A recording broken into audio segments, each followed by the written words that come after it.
Hello students, आज हम संस्कृत पढ़ने वाले हैं। पंचमः पाठः युग्ममाला। युग्म मीन्स जोड़ शब्द, जो कि उच्चारण में सेम होते हैं लेकिन उनका मीनिंग अलग होता है। ऐसे ही शब्दों की श्रृंखला अपने यह श्लोक में आए हुए हैं, इसलिए इस पाठ का युग्ममाला यह नाम दिया हुआ है।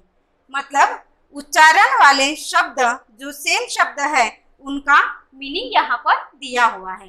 फॉर एग्जाम्पल यानी उदाहरणार्थ यथा तथा, इस प्रकार से संस्कृत साहित्य शब्द युग्मानि प्रसिद्धानि यथा यदा तदा यावत् तावत् अत्र तत्र। उदाहरणार्थ यथा राजा तथा प्रजा।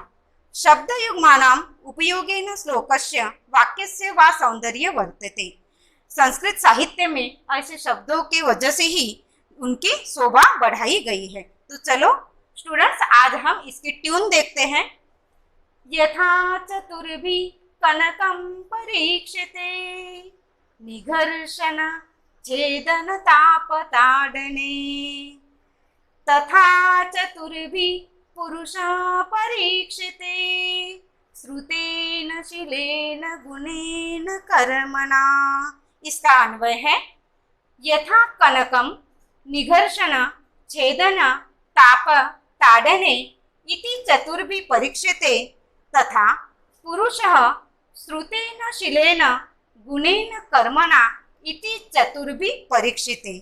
मीन्स इसका मीनिंग है यथा चतुर्भिः कनकम परीक्षते, मतलब जिस प्रकार से जो सोना होता है उस सोने को 4 परीक्षा देना पड़ता है, 4 परीक्षाओं में से जाना पड़ता है। जैसे कि सोने को गर्म किया जाता है, उसको कट किया जाता है, उसको छेदन किया जाता है, छेदन तापने ताड़ने, और उसके ऊपर उसका आकार आने के लिए अलग अलग प्रकार की डिजाइन बनाई जाती है, तब उस सोने को खरीद चकाकी आती है। उसी प्रकार से सच्चा मनुष्य यानी कौन होता है उसकी पारख करने के लिए हमें उसके 4 गुण परखना जरूरी होता है, जो कि है श्रुतेन शीलेन गुणेन कर्मणा। मीन्स उसका अच्छा एजुकेशन, उसके शीलेन उसके चारित्र्य, उसके गुणेन उसके अंदर के गुण, और उसके कर्मणा यानी उसके कर्म कैसे है। ये 4 गुणों में से ही उसके खरे चातुर्य हमें समझ में आते हैं। तो चलो हम दूसरे श्लोक के तरफ बढ़ते हैं। यत्र विद्वज्जनो नास्ति श्लाघ्यस्तत्राल्पधीरपि निरस्तपादपे देशे ये रण्डोऽपि द्रुमायते।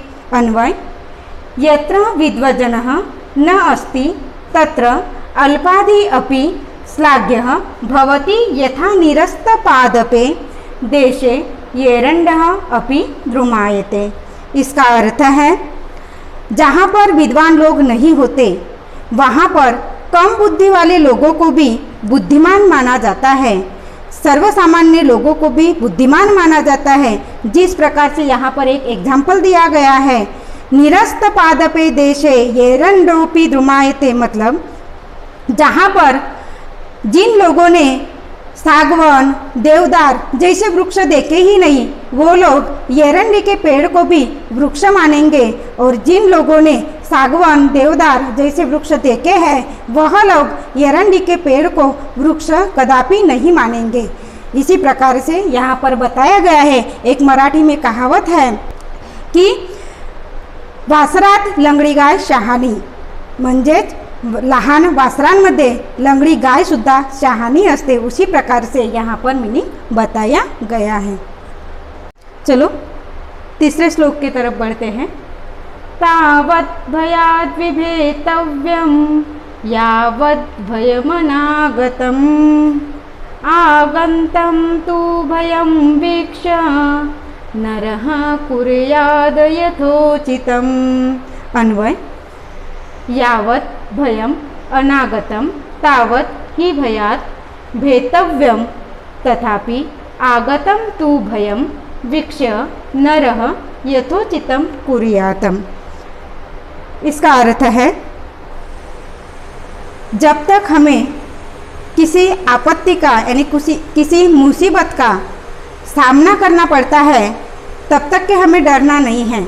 जब तक हमारे ऊपर कोई संकट नहीं आ जाता तब तक के हमें डरना नहीं है। लेकिन अगर हमारे ऊपर कोई मुसीबत भी आ जाती है, कोई संकट भी आ जाता है, तो उस संकट से हमें डटकर सामना करना चाहिए। मतलब जैसे कि यहाँ पर एक एग्जाम्पल बताती हूँ। अभी जो सिचुएशन ही ऐसी है कि कोरोना की, कि इसके डर के कभी ना कभी तो इंसान को मृत्यु आने ही वाली है। लेकिन मृत्यु आने वाली है यह मन में सोच कर ही हमें डर कर जीना ही हम छोड़ दे, यह बात सही नहीं है।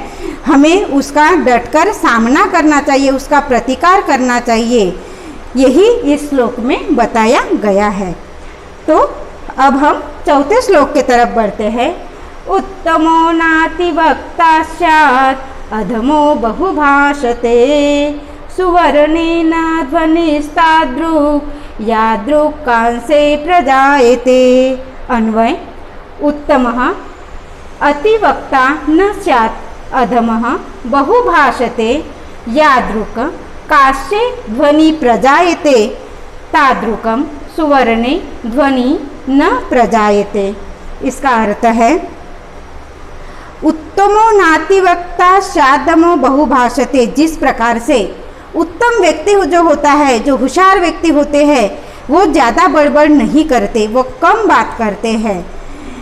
और जो कम होशियार जो व्यक्ति होते हैं वह ज़्यादा बड़बड़ करते हैं, यानी अपनी होशियारता दिखाने के लिए वह ज़्यादा बड़बड़ करके ही हम अपनी बुद्धिमत्ता दिखाएंगे, ऐसा नहीं है। उसके लिए एक एग्जाम्पल बताया गया है। एग्जाम्पल है सुवर्णेन ध्वनिस्तादृक् दृक्कांसे प्रजायते। मतलब जिस प्रकार से जो कांसे के बर्तन होते हैं, कांसे के बर्तन का आवाज़ होता है, लेकिन उसी प्रकार अगर हम सोने का आवाज़ देखें तो सोने का आवाज़ नहीं होता, जो कि उससे ज़्यादा कीमती सोना होता है, लेकिन सोने का आवाज़ नहीं होता और कांसे का आवाज़ होता है। तो कांसा यह कम प्रति का रहता है, फिर भी वह अपना आवाज़ दिखाता है, लेकिन सोना यह ज़्यादा प्रति का रहने के बावजूद भी उसका आवाज़ नहीं होता। इसका मीनिंग यही है कि जो कम प्रति के लोग होते हैं वह ज़्यादा बड़बड़ करके ही अपनी प्रतिष्ठा बढ़ाने की कोशिश करते हैं, लेकिन जो ज़्यादा होशियार लोग होते हैं वह बिना बोले ही अपना कार्य अच्छा सिद्ध करके दिखलाते हैं। तो चलो पांचवा श्लोक देखते हैं। यादृशं वपते बीजं क्षेत्रमासाद्य कर्षक सुकृते दुष्कृते वापि तादृशं लभते फलम्। अन्वय कर्षकः क्षेत्रम् आसाद्य यादृशं बीजं वपते तादृशं फलं लभते तथैव मनुष्यः सुकृते वा दुष्कृते वा अपि तादृशम् इष्टम अनिष्टम वा फलम लभते। इसका अर्थ देखते हैं। यादृशे वपते बीजम क्षेत्रमासाद्य कर्षक। जैसे कि जैसे बीज बोओगे वैसे फल पाओगे। मतलब किसान जैसे बीज बोता है अपने खेती में वैसे ही वह उसके फल प्राप्ति करता है। जैसे सुकृति दुष्कृति वापि तादृशे लभते फलम। जिस प्रकार से आप अच्छे कार्य करोगे तो आपके साथ अच्छा ही होगा, जो बुरे कार्य करता है उसके साथ बुरा ही होता है। मतलब किसान अगर अपने खेती में अच्छा बीज बोता है तो उसी का बीज निकलेगा, दूसरे बीज नहीं निकलेंगे। जैसे कि वह अगर कोई भी अपने खेती में कोई फॉर एग्जाम्पल लो कि गेहूँ डाल देता है तो गेहूँ ही निकलेगा, ताकि वह ज्वारी या अन्य धान्य वगैरह के बीज नहीं निकलेंगे।